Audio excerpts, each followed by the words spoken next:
اعوذ باللہ من الشیطان الرجیم، بسم اللہ الرحمن الرحیم۔ بیوی سے ہم بستری کرنے میں مزہ کیسے آئے گا؟ بیوی سے ہم بستری کرنے کا کیا طریقہ ہے؟ آج اسی بارے میں آپ کو بتانے جا رہا ہوں۔ محترم بھائیوں اور بہنوں، رسول اللہ صلی اللہ علیہ وآلہ وسلم نے فرمایا، جس طرح تمہارا تمہاری بیوی پر حق ہے، اسی طرح تم پر تمہاری بیویوں کا بھی حق ہے۔ تمہارا حق تمہاری بیویوں پر یہ ہے کہ تمہارے گھر میں ایسے لوگوں کو آنے کی اجازت نہ دیں جنہیں تم اچھا نہیں سمجھتے، اور تم پر ان کا حق یہ ہے کہ تم ان کے لباس اور پہناوے میں اچھا سلوک کرو۔ ہم بستری سے نفرت ہونے لگے یا اگر بیوی سے ہم بستری کو دل نہ چاہے، اس سے ہم بستری ترک کر دینا جائز نہیں، کیونکہ ہم بستری اس کا شرعی حق ہے، اور تاکہ ہم بستری اس لیے مضر ہے کیونکہ عورت کی شہوت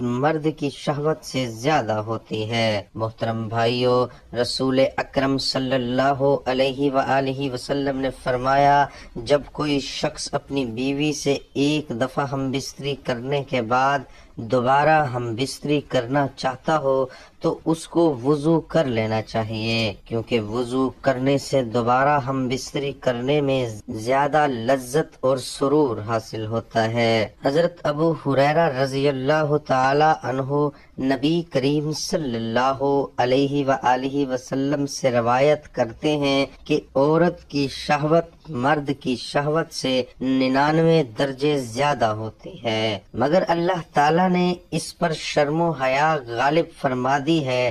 یہ تب ہی شرم و حیا عورت کا زیور ہے اور اس کی خلقت اور فطرت میں شامل ہے۔ اسی طبی حیا کی وجہ سے عورت آداب میں خوب گر ہوتی ہے۔ اس کے برعکس شوہر اگر اپنی بیوی کو شرعی افعال کی دعوت دے اور بیوی اسے انکار کر دے تو بیوی گناہ کی مرتکب ہوتی ہے۔ حضرت ابو ہریرہ رضی اللہ تعالی عنہ بیان کرتے ہیں کہ پھر نبی کریم صلی اللہ علیہ وآلہ وسلم نے مردوں کو مخاطب کرتے ہوئے پوچھا، کیا تم میں سے کوئی ایسا آدمی ہے جب وہ اپنی بیوی سے ہم بستری کرتا ہو تو دروازہ بند کر کے پردہ کر لیتا ہو اور اللہ کے پردے سے اس فعل کو چھپاتا ہو؟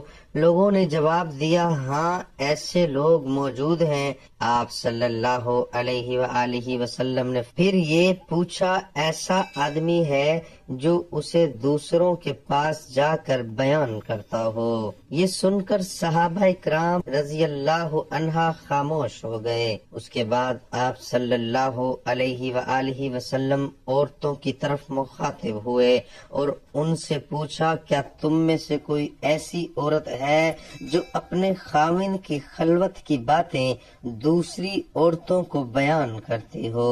عورتیں خاموش رہیں، لیکن ایک نوجوان عورت اپنے گھٹنے پر کھڑی ہو کر رسول کریم صلی اللہ علیہ وآلہ وسلم کی طرف جھانکتی ہے اور آپ کی باتیں سن کر کہتی ہے، یا رسول اللہ صلی اللہ علیہ وآلہ وسلم، خلوت کا ذکر مرد بھی کرتے ہیں اور عورتیں بھی، تو آپ صلی اللہ علیہ وآلہ وسلم نے فرمایا، جانتے ہو اس کی مثال کیا ہے؟ آپ صلی اللہ علیہ وآلہ وسلم نے فرمایا، اس کی مثال ایسے ہے جیسے کوئی شیطان عورت کسی شیطان مرد کو سر راہ مل گئی ہو اور اپنی حاجت پوری کی ہو اور لوگ ان کی طرف دیکھتے رہے ہوں۔ اللہ پاک نے بچہ دان پیدا کیا، آلات مباشرت پیدا کیے، مردوں کی پشت اور عورتوں کے سینے میں اولاد کا بیج پیدا کیا،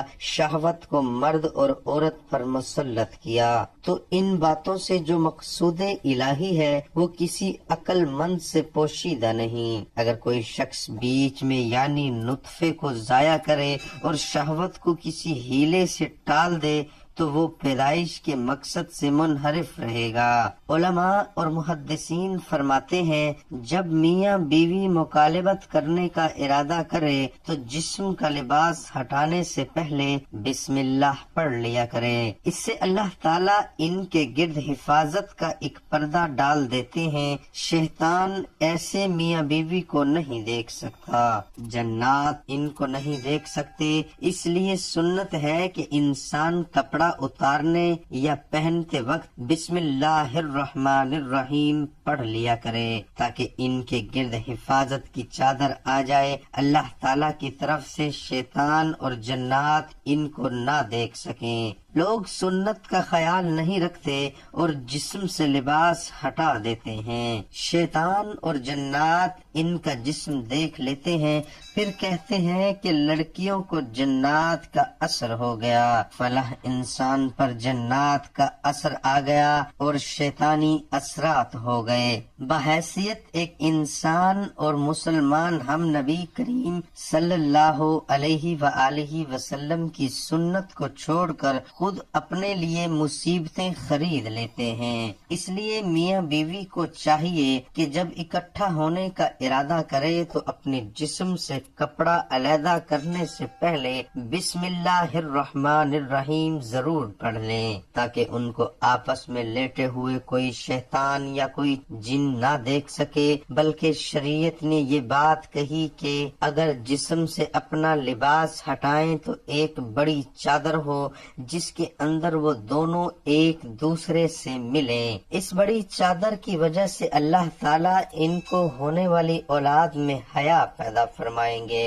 علماء اور محدثین فرماتے ہیں جب میاں بیوی اپنے اوپر بڑی چادر لینے کا اہتمام کیا تو اللہ تعالیٰ نے فطری طور پر ان کو شرمیلی اور حیا والی اولاد سے نوازا، جو کہ والدین کے لیے آنکھوں اور دل کی ٹھنڈک کا ذریعہ بنی۔ علماء فرماتے ہیں اگر میاں بیوی کے ملاپ سے اولاد کا نطفہ ٹھہر گیا مگر میاں بیوی کی اگلی نماز قضا ہو گئی تو ان کی اولاد فاسق رہے گی۔ لہذا ایک ایسا معاملہ ہے جس میں مردوں اور عورتوں دونوں کی طرف سے عموماً کوتاہی ہو ہی جاتی ہے۔ میاں بیوی کی مقاربت کے بعد اگر اگلی نماز فجر کی ہے تو سستی کی وجہ سے قضا ہو گئی۔ ایسا بھی ہوتا ہے کہ میاں بیوی غسل کرنے میں سستی کرتے ہیں جس سے نماز قضا ہو جاتی ہے۔ ایک بات نقطے کی یاد رکھنا کہ جب بھی میاں بیوی کے ملاپ کی وجہ سے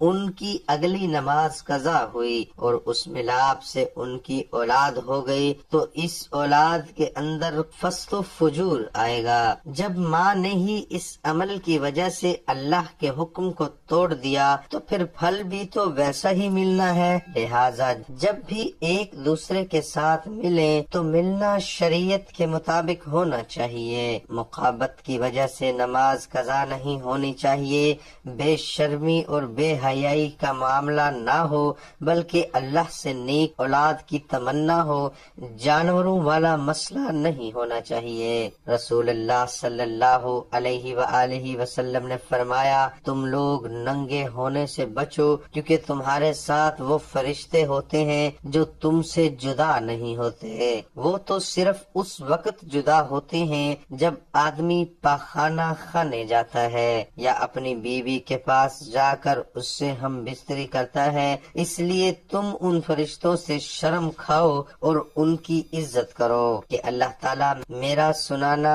اور آپ کا سننا اپنی بارگاہ الہی میں قبول اور منظور فرمائے۔ اللہ تعالیٰ ہم سب کو دین کو سمجھنے اور اس پر عمل کرنے کی توفیق عطا فرمائے۔